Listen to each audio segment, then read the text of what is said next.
Hello, this is Raghav Stay, a Ghamasan. My apology for using a Hindi word, but I couldn't find an equivalent English adjective that captures the nettlesome turbulence, the violent verbiage that Ghamasan very graphically portrays. So, Ghamasan has broken out over India's three sweeping but contradictory macroeconomic moves in a single breath. We declared a scorching real GDP growth of 8.2%. The rupee plummeted to a psychologically searing 90 to the dollar mark. And then we cut interest rates by 25 basis points. This tri policy action triggered a tsunami among the commentariat. Ghamasan 1. Is this GDP print real or cooked up? After all, nominal GDP growth has fallen to a 6 quarter low, while real GDP growth is soaring. Is that even probable? Or is it just a statistical illusion created by an artificially low inflation deflator of just 0.5%?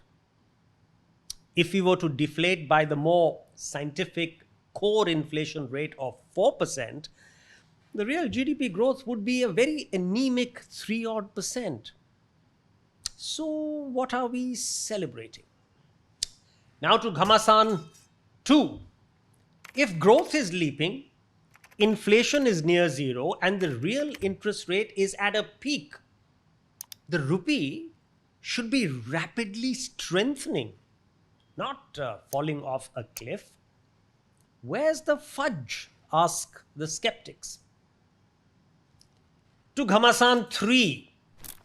By cutting interest rates when growth is strong, aren't you colliding with a 100-year-old policy truism?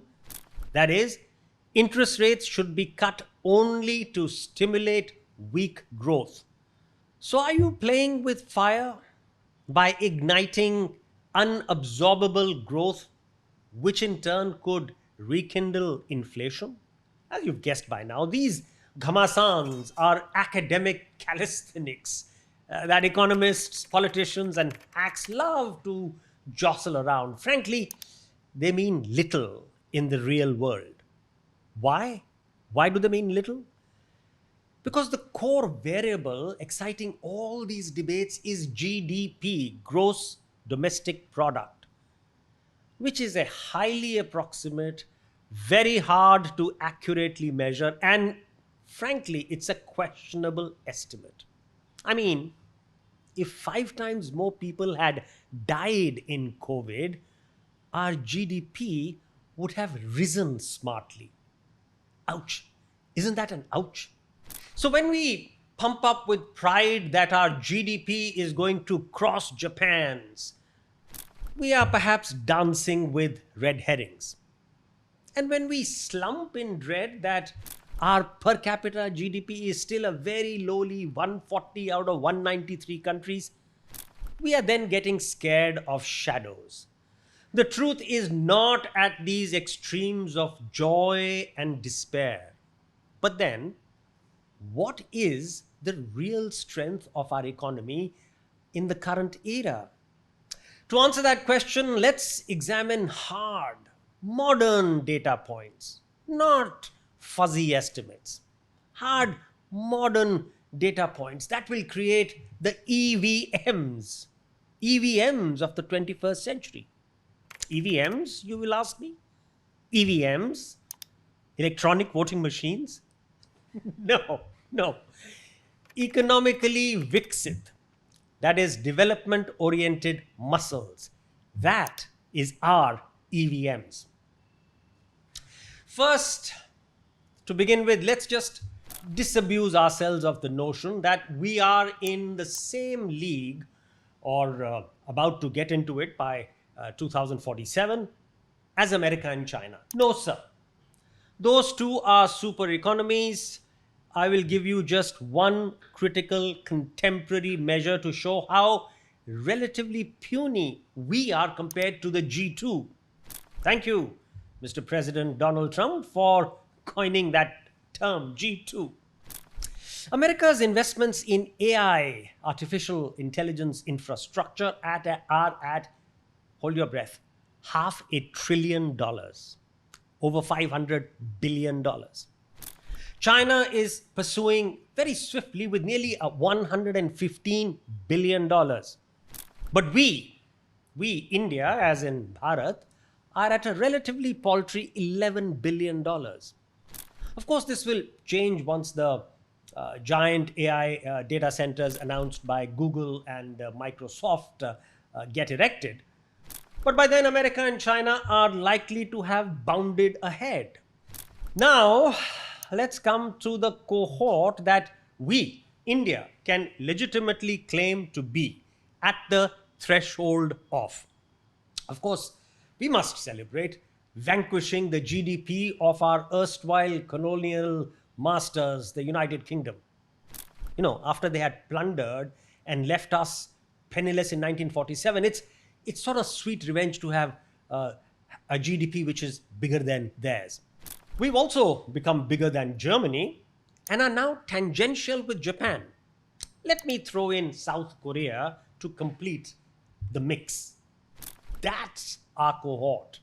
Japan, Germany, UK, Korea, and India.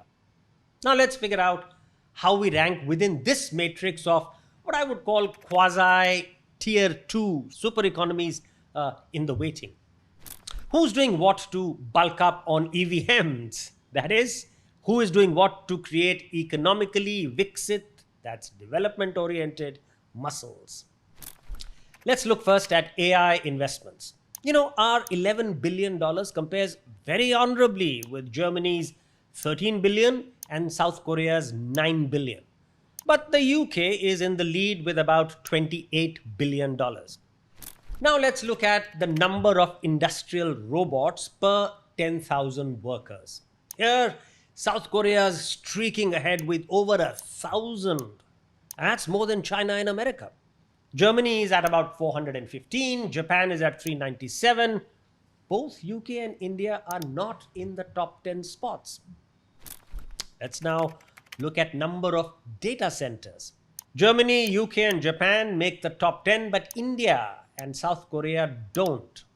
Again, with the planned thrust by Google and Microsoft, India could get a leg up soon.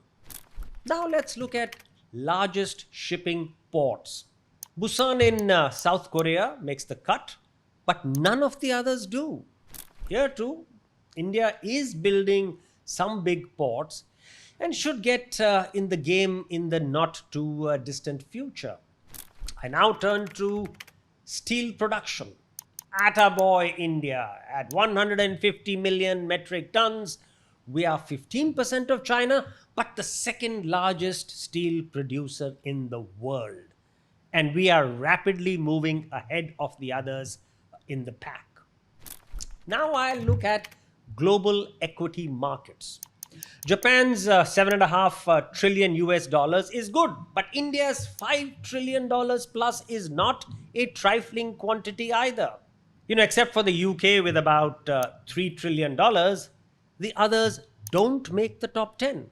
Now I turn to stock exchanges. Again, attaboy India, our national stock exchange, NSE, comes in at number 8, trailing Japan and London exchanges, but poised to grow much faster.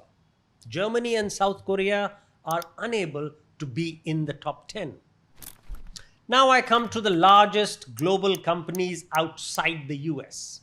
SAP gets Germany in the ring. Samsung, Toyota, and AstraZeneca do it for South Korea, Japan, and UK, respectively. India draws a blank in the top 10.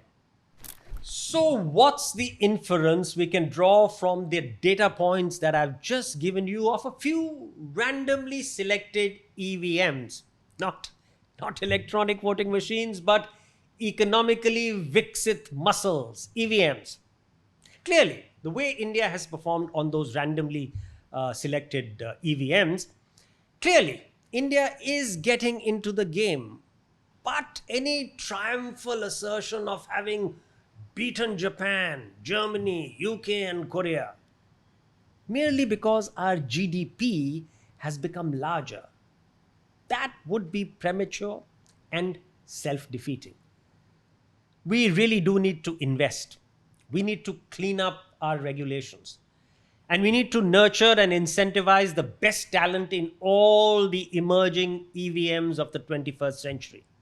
Only then can we build the muscles to top the cohort of what I call the quasi tier 2 super economies. And we can do that by 2047 if we can do all the things that I've just spoken to you about.